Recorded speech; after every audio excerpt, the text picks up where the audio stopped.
Welcome back students, doctor Poonam आप सभी का अगेन वेलकम करते हैं by Zoom online platform. Class है आज की +2 और टॉपिक है the structure of embryo sac. Now till date तक जो हमने किया है development of the embryo sac, development of the complete ovule, how the ovule is developed from the placental cells and the type of development. जैसे कि अभी तक जो हमने किया है ओव्यूल के डेवलपमेंट वो की है मोनोस्पोरिक डेवलपमेंट या जिसको पोलीगोनम टाइप बोलते हैं। हमने अभी तक किया है बाइस्पोरिक डेवलपमेंट एंड हमने किया है टेट्रास्पोरिक डेवलपमेंट, है ना। महेश्वरी ने बाइस्पोरिक डेवलपमेंट एंड टेट्रास्पोरिक डेवलपमेंट को डिफाइन किया था। मोनोस्पोरिक डेवलपमेंट के अंदर जो प्लेसेंटल सेल्स हैं वही हाइपोडर्मल सेल की तरह बिहेव करती हैं and they behaving as a archesporial cell, और वो ग्रो होती है और फिर उसमें क्या होता है, मियोसिस होता है एंड मियोसिस से 4 सेल बनती हैं। 4 सेल में से एक ही सेल आगे जाकर के कंप्लीट होकर के कंप्लीट पोलन ग्रेन को पूरे के पूरे एम्ब्रियो सैक को बनाती है और ऊपर वाली 3 की 3 क्या हो जाएंगी, डीजनरेट हो जाती। तो इस टाइप के डेवलपमेंट को हमने क्या कहा था, मोनोस्पोरिक डेवलपमेंट कहा था। क्लियर। और आज के इस टॉपिक के अंदर हम स्ट्रक्चर पढ़ने वाले हैं एम्ब्रियो सैक की। उससे पहले मैं थोड़ा डिफाइन करती हूँ इसमें कि हमने जो ये डेवलपमेंट की थी, इस डेवलपमेंट के अंदर हमने एंड बताए थे, चैलेजल एंड माइक्रोपाइल एंड। इसके बाद में एक वीडियो बताई थी हमने, उसमें टाइप ऑफ ओव्यूल किया था on the basis of position of the funiculus, the micropyle and and the chalazal and. मैं एक बार फिर इसमें डिस्कस करती हूँ जो चीज़ें आपको यहाँ पे पता होनी चाहिए। हमने यहाँ पे माइक्रोपाइल एंड बताए थे और माइक्रोपाइल एंड के अलावा रेफी एरिया बताया था। दिस इज माइक्रोपाइल एंड जहाँ पे इंटेगुमेंट आकर के मर्ज होती हैं, ओके। और इन जो integument it may be 1 it may be 2 और इसके अंदर कंप्लीट ओव्यूल है, that is the 7 celled and 8 nuclear structure. और इसके ऊपर जो स्ट्रक्चर थी वो कौन सा था, it is chalazal and, this is chalazal and. और जो नीचे वाला था वो माइक्रोपाइल एंड था। यस मैं एक बार फिर आपको थोड़ा सा और बैक में लेके जाऊं तो ये पोजीशन कहाँ से आई थी, ये ओवेरी से आई थी। ये हमने, और एवरी स्टूडेंट्स को लगभग ऑलमोस्ट पता होता है, it is the gynoecium part, okay. And gynoecium containing stigma, style and ovary, okay. Ovary contain में भी सिंगल लोक्यूल और मल्टी लोक्यूल। तो सिंगल लोक्यूल है, अगर हमें मल्टी लोक्यूल बताऊं तो उसमें बहुत सारे लोक्यूल ऐसे लगे होंगे, क्योंकि सिंगल लोक्यूल में तो एक ही प्लेसेंटा होता है, उसमें कोई स्टूडेंट को कोई दिक्कत होती ही नहीं है। लेकिन मैं एक जो एग्जांपल बता रही हूँ मल्टी लोक्यूलर का बता रही हूँ। तो उसमें सोचिए ये प्लेसेंटा है, प्लेसेंटा से कंप्लीट स्ट्रक्चर अटैच है।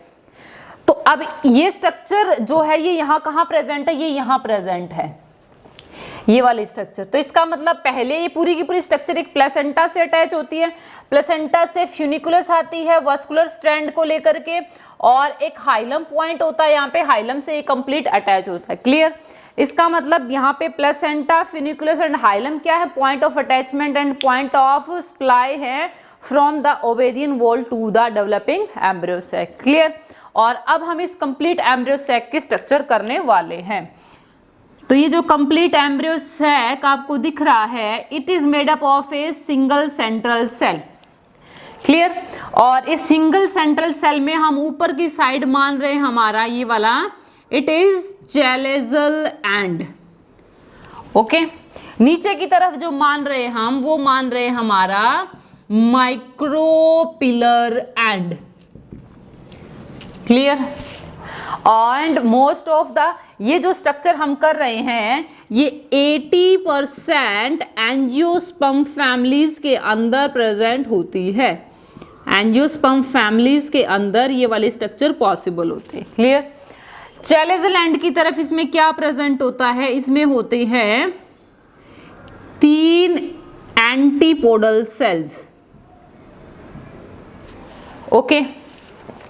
कहाँ से बनी, ये वही ये वाले जो एक सिंगल स्पोर है, ये एक सिंगल स्पोर डेवलप होकर के फर्स्ट डिवीजन, में 2 न्यूक्लियाई बनेंगे, फिर सेकंड डिवीजन में 2 से 4 बनेंगे और थर्ड डिवीजन में 4 to 8। तो 3 सक्सेसिव डिवीजन में 8 न्यूक्लियाई इसमें प्रेजेंट होते हैं और उनमें से जो A3 हैं वो कहाँ प्रेजेंट होते हैं, चैलेजल एंड की तरफ, और इनको हम बोलते हैं these are the antipodal cells, these are antipodal cells। इनका काम क्या होता है, देखिए मैं यहाँ बताती हूँ आपको। ये जो कंप्लीट एम्ब्रियो सैक है ये इस कैविटी के अंदर है, इस जगह में है, और इस जगह को बोला जाता है it is nucellus. And nucellus are parenchymatous cells, means they are rich in the food. और ये जो एंटीपोडल सेल्स हैं ये क्या करती हैं, इन न्यूसेलस सेल्स से न्यूट्रिएंट एब्जॉर्ब करती हैं। ओके, वैसे अगर एक और बात बताऊं, एंटीपोडल सेल्स के पास पैकिटीन क्रोमोसोम होता है and due to presence of pachytene chromosome they are nutritive in nature as well as they absorb the nutrient from the nucellus। क्योंकि पैकेटिन क्रोमोसोम में जो क्रोमोसोम का अमाउंट है, डीएनए का अमाउंट है, वो बहुत ज़्यादा होता है, लैंप ब्रश की तरह दिखता है ये। हालांकि pachytene and lamp brush chromosome 2 different structure है, बट आप इसको इतना मान सकते हैं कि these are cluster of the chromosome, high amount of DNA. And you know किसी के अंदर अगर डीएनए ज्यादा है तो ऑब्वियसली उसके ऊपर जीन ज्यादा हैं, यस।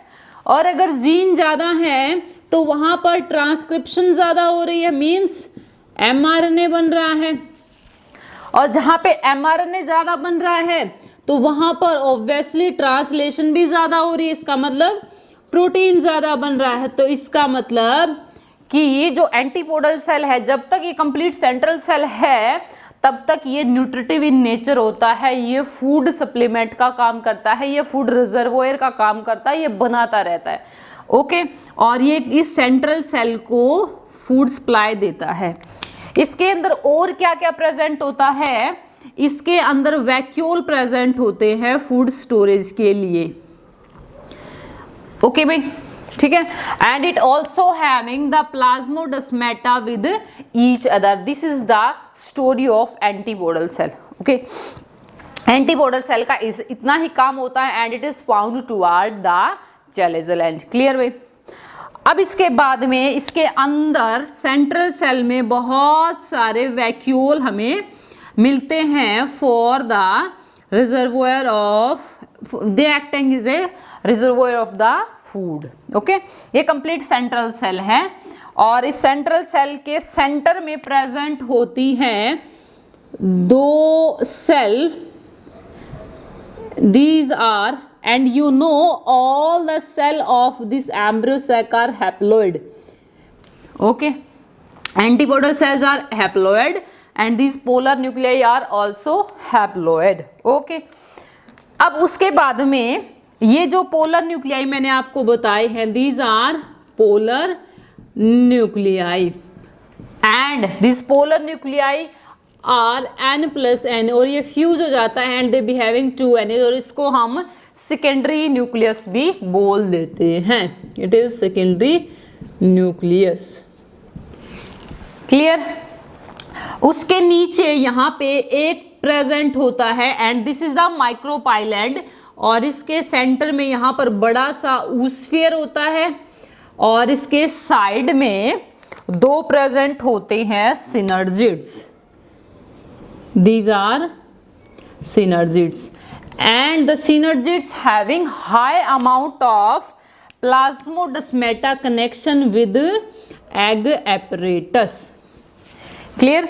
और इसके इस साइड यहाँ पर they having finger like projections and these finger like projections are known as filiform apparatus। This is filiform apparatus।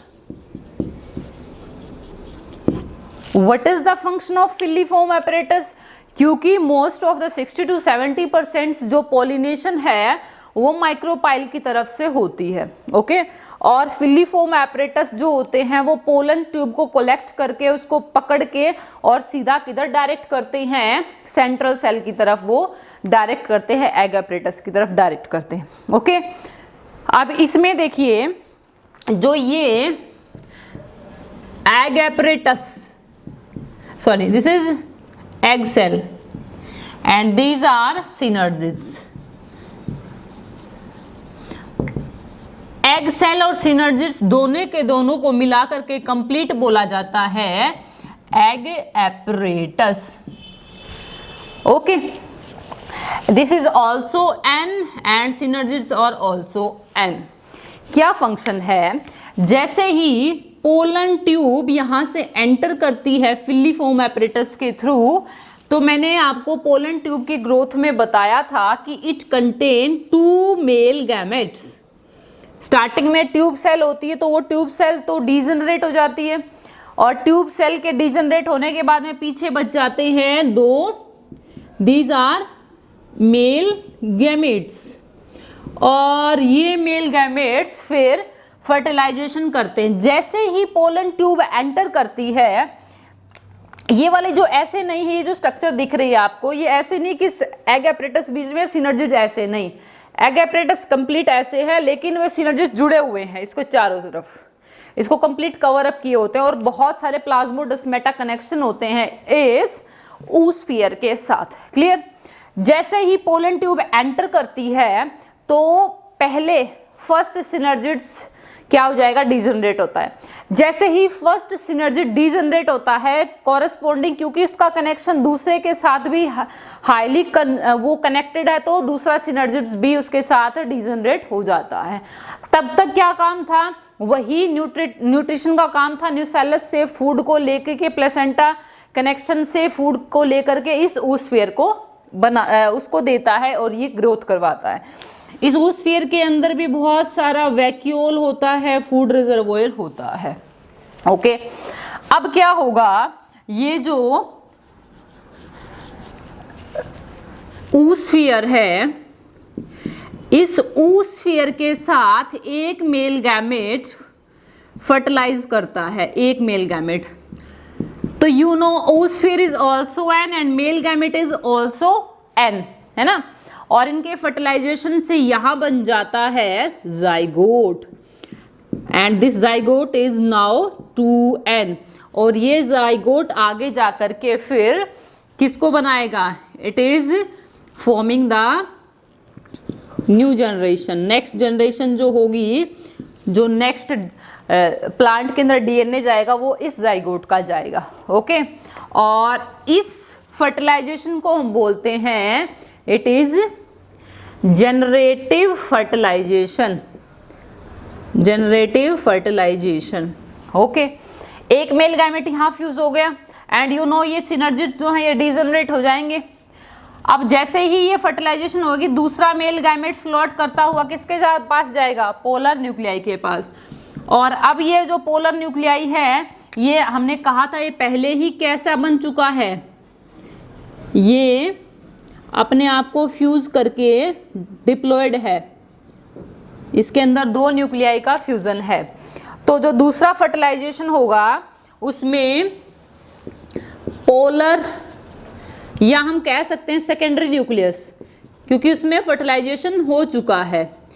Secondary nucleus में जो ऑलरेडी 2n है, और उसमें एक और पोलर न्यूक्लियाई फ्यूज हो एक और male gamete, sorry male gamete fuse हो जाएगा, and it is also n, और इन दोनों की फ्यूजन से 3n वाला एक और न्यूक्लियस बन जाएगा, and this is triploid nucleus, triploid nucleus.